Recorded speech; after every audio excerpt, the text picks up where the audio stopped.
நாம் தமிழர் கட்சிகள் குறிப்பாக தமிழக வெற்றிக் கழகத்தை எதிர்த்து விமர்சிப்பதற்கு சில காரணங்கள் உண்டு என்பதை மக்கள் அறிவார்கள். அது என்ன காரணம் என்பதை இவர் தெளிவாக கூறுகிறார். அதை சற்று பார்ப்போம். சீமான் என்ற முகத்தை கொண்டு போய் மக்களுக்கு சேர்க்கணும், புரிய வைக்கணும்னு சொல்லி நான் பேசின ஒருத்தன் பக்கத்துல இருந்து பாக்குறோம், எல்லாத்தையும் பாக்குறோம்.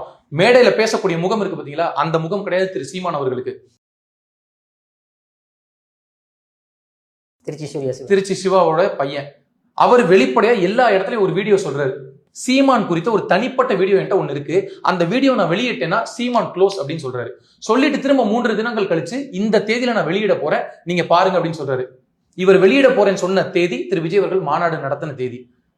இதை பேச்சுவார்த்தை நடத்தி அந்த வீடியோ ரிலீஸ் பண்ணல. ஏன் ரிலீஸ் பண்ணலன்றது தெரியல, ஆனா இன்னமும் அந்த வீடியோ அவர்கிட்ட இருக்கு.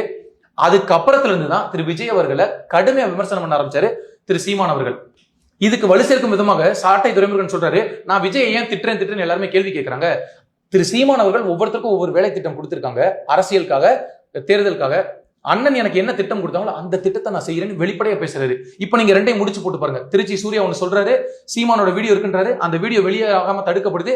அன்றைய தினத்திலிருந்து திரு விஜய் அவர்கள் குறித்து கடுமையா விமர்சனம் பண்றாரு. அன்றைய தினம் தான் அவர் சொல்றாரு, நடுவில் நிக்காத லாரி அடிபட்டு செத்து போகும் அப்படின்னு. இவர் ஒரு தலைவரா? இவர் பின்னாடி போய் நம்மளா வெக்கி தலை குனிச்சுதான் அந்த கட்சியிலிருந்து வெளியில வந்துட்டோம். இன்னைக்கு சாட்டை துரைமுருகன் என்ன வேணாலும் பேசலாம், சீமான் என்ன வேணாலும் பேசலாம். ஆனா இந்த 2 பேருக்கும் விஜய் விமர்சனம் பண்றதுக்கே தகுதி கிடையாது. அப்படிப்பட்ட ஒரு நபர்கள் தான் இந்த 2 நபர்களுமே.